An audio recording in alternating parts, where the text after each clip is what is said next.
Good morning, everyone. How's everybody doing today? That's good.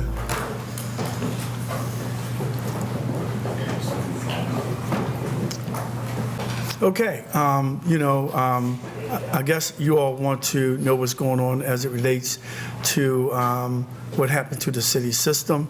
I'm going to have Frank Johnson to come up and tell you exactly what's going on, but he won't be able to stay for the entire press conference because he has work to do to try to get us out of this mess. So Frank, would you come up and describe what's going on and take a few questions? Thank you, Mayor Young.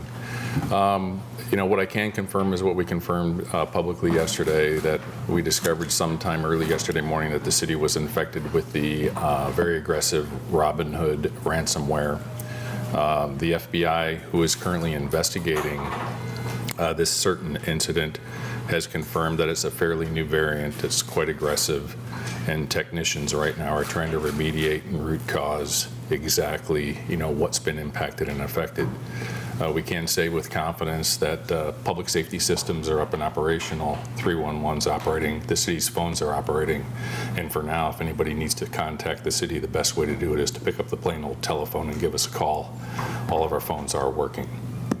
And that's about the extent of what I can comment on right now.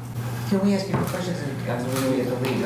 What do you anticipate is going to be the length of time before service is restored? That's still being assessed, and as soon as we know how long the city will be offline, we'll absolutely communicate that to everyone. And at this point, do you know how the infection, how it got through? We've been asked by authorities not to comment on, because right now it's under federal investigation. Are all city employees working today, even if they can't access their computers or emails? Yes. All city employees are at work today. And as Mr. Johnson just stated, the date is uncertain in terms of when this will be abated. But we feel very confident that Mr. Johnson and his team, with some outside help, will be able to get a remedy to this, and I guess we can move forward. But here's one thing that I say, that if we are in this for longer than we anticipate, I'll be asking city employees who really can't do their work because of the computer systems, will they be willing to go out and help us clean up the city?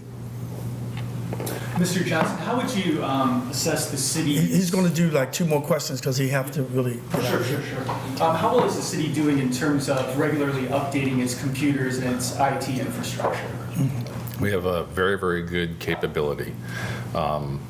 Unfortunately, there's a race between bad actors in the cybersecurity industry. Just once they know how to mitigate and keep bad things out, the bad guys go one step ahead of them, and we're in this vicious race. We have a very, very good capability. We've been assessed several times since I've been here, and have gotten multiple clean bills of health. That's about all I can say about that right Just now. one other question. Do the employees go through training, online training for security issues? Cybersecurity awareness is absolutely part of our cybersecurity program. They're our last line of defense, and we routinely train employees on what is their responsibility in helping us, mitigate risks like this. Do you patch Windows every week, every quarter, every 6 months? That's actually part of the investigation that's ongoing right now with the authorities. You must know how often you do it. Yeah, I absolutely do know. I just can't comment on that right now. Thank you. Just to let everyone know, I'm joined by President Brandon Scott, Councilwoman Mary Pat Clark. I do apologize for not doing that. But I do want everyone to know that our 911 system and our 311 system is still functional, so no one have to worry about police responding or the fire department responding, because all of that is still working as we speak. And everything that we're doing, we have to just revert back to manual. So that's a process that we're doing. And I want to make sure everybody know that there is a backup system with the IT department, but they cannot go and back that up because we don't know how far the virus had been from what date. So I don't want anybody to leave out here to think that the city of Baltimore don't have a backup system, because we do. How about the tax, Mr. All right, Pat. How do these situations usually end? I know it's happened in some other cities. How do you see this being resolved? Say that again? How do these situations typically end? I know this has happened in some other cities. What does the resolution look like?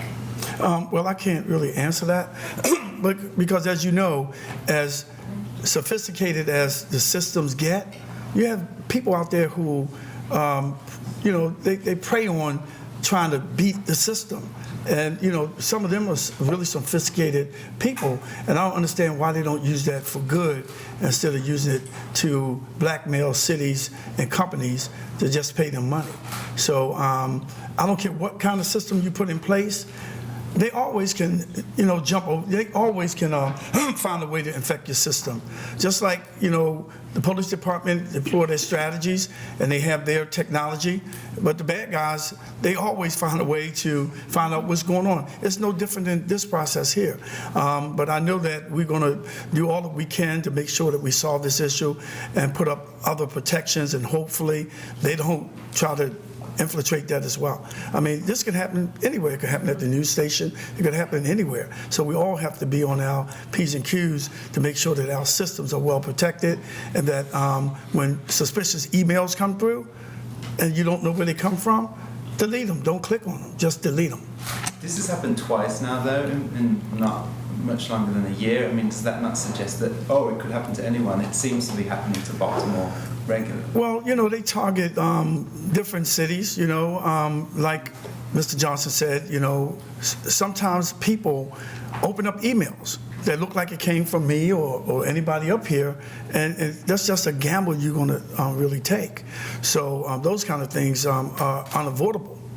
You see an email that you think is a legitimate email, and you click on it, and it has a virus. It can happen to your home computers. It can happen to anything. So, I think the city have the right protections in place. It's just that somebody was sophisticated enough that they could break in because someone clicked on an email that wasn't a legitimate email. I mean, that's self-explanatory. Are some departments worse affected than others? I mean, you've given no real information about the scope, the scale, which departments. Well, because it's under FBI investigation, and I will not discuss that. Mr. Mayor, what's the city's policy when it comes to paying a possible ransom to hackers to end these kinds of attacks? I really don't know the policy.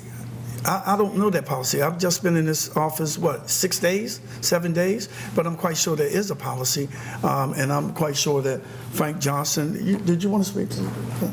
I don't need to. No, we have a policy. I just don't know what it is. Would you pay a ransom to end these attacks? No, I will not pay a ransom to anybody. No. No. All right. Thank you. Can we ask about other things? About the Hopkins photos? Did you authorize the police department to help Hopkins with the city? What happened? Did you authorize the police department to help remove the protesters from Hopkins? I don't have to authorize the police department to do anything when it comes to protecting the law. And if a law was broken and they call the police, they have to respond. Thank you. If I can add, Mr. Mayor, I will tell you that the police department and the commissioner fully conferred with the law department. We authorized the actions that were taken to the extent authority was needed, which was not, as the mayor says. Lawbreakers are the business of the police department, but we implemented fully our monitor-approved First Amendment protest protocols.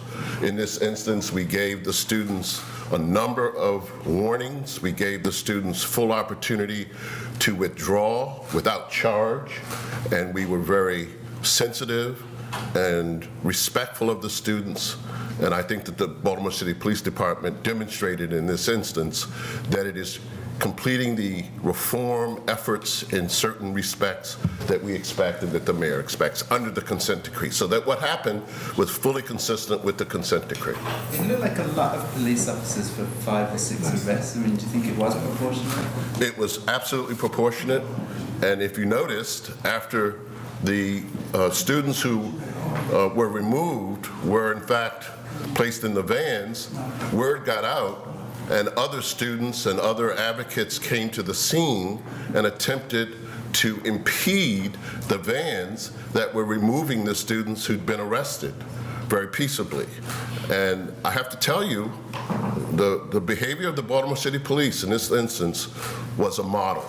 It was a model of restraint, control, and respect to the students. Nobody got run over, nobody got hurt, and this is the way the Baltimore City Police Department's doing business going forward. Thank you. Thanks.